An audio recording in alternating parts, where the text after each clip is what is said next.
Selamat pagi saudara-saudara sekalian. Kita akan merenungkan firman Tuhan lagi hari ini.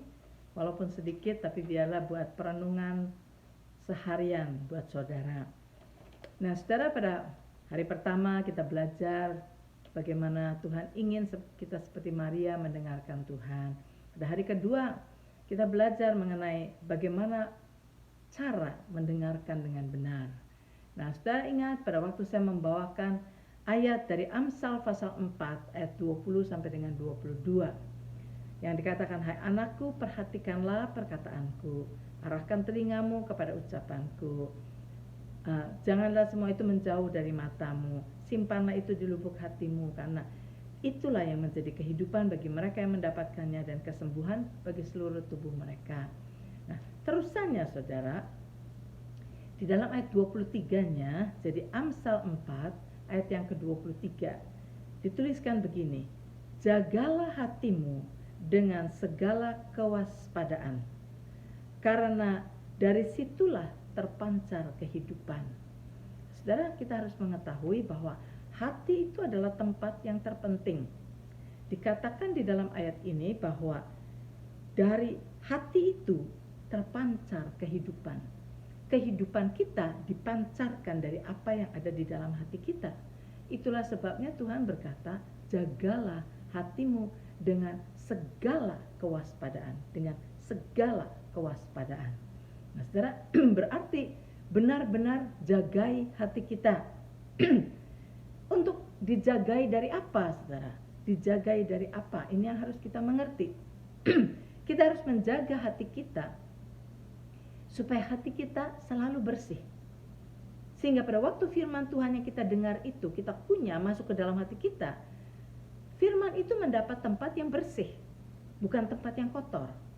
Nah, kita tahu bahwa di dalam hati kita, kalau kita tidak menjaganya dengan segala kewaspadaan, tanpa kita sadari, kadang-kadang ada rasa sakit hati di dalam hati kita, ada dendam di dalam hati kita, ada iri hati di dalam hati kita.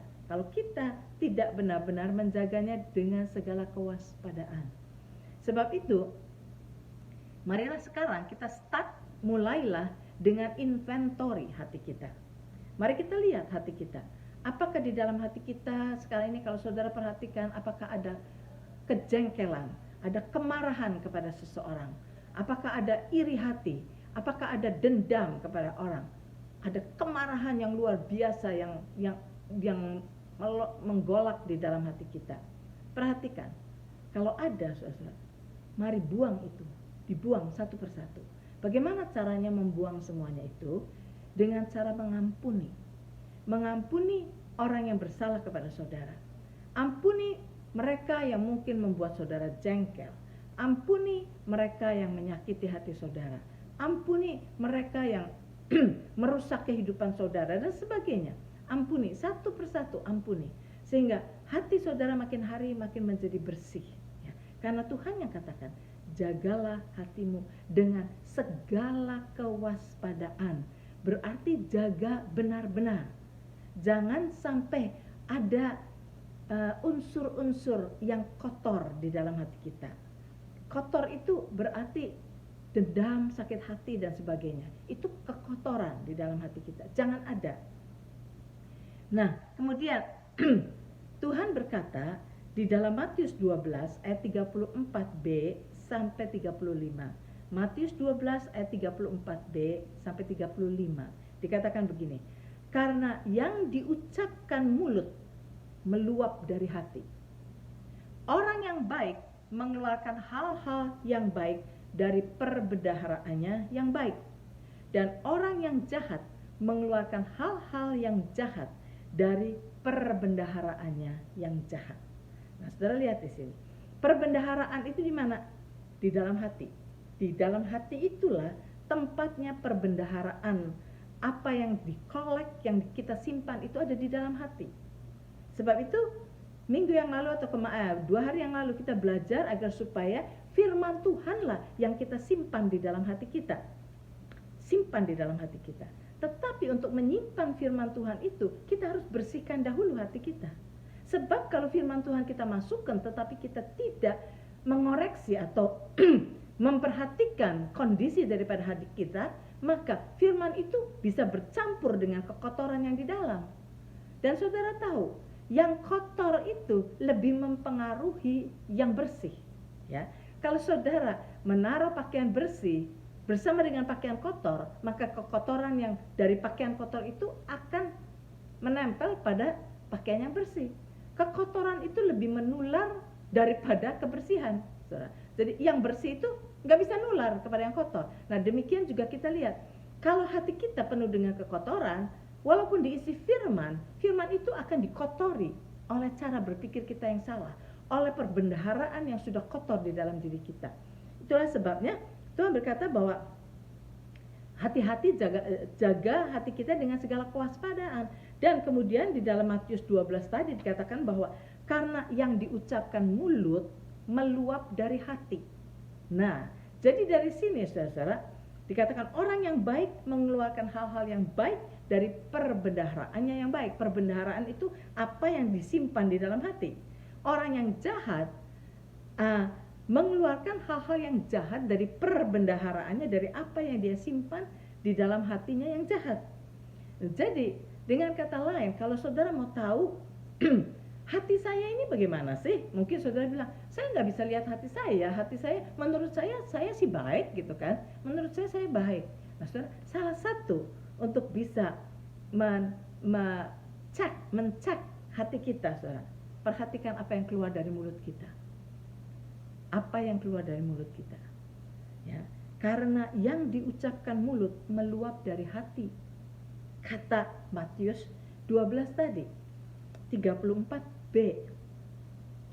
Jadi kalau saudara katakan, saya nggak tahu tuh hati saya bagaimana, saudara perhatikan apa yang keluar dari mulut saudara, ya. Kita seringkali mengeluarkan kata-kata dari mulut kita tanpa kita sadari.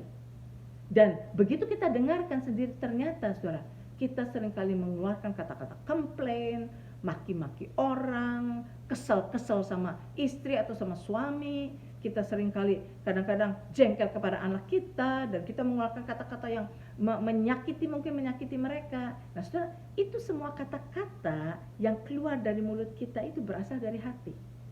Kalau saudara mau tahu, mau mencek inventory hati kita apa, salah satu cara adalah dengarkan kata-kata yang keluar dari mulut kita. Dengarkan kata-kata itu.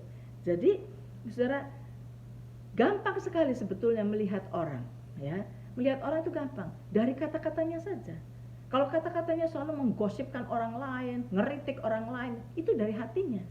Hatinya itu tidak bersih, makanya yang keluar itu yang seperti itu. Tetapi kita suka mendengar orang yang kata-katanya itu baik sekali, itu keluar dari hati. Nah, jadi untuk melihat seseorang juga gampang, lihat dari kata-katanya saja. Nah, dari situ kita tahu hatinya seperti apa.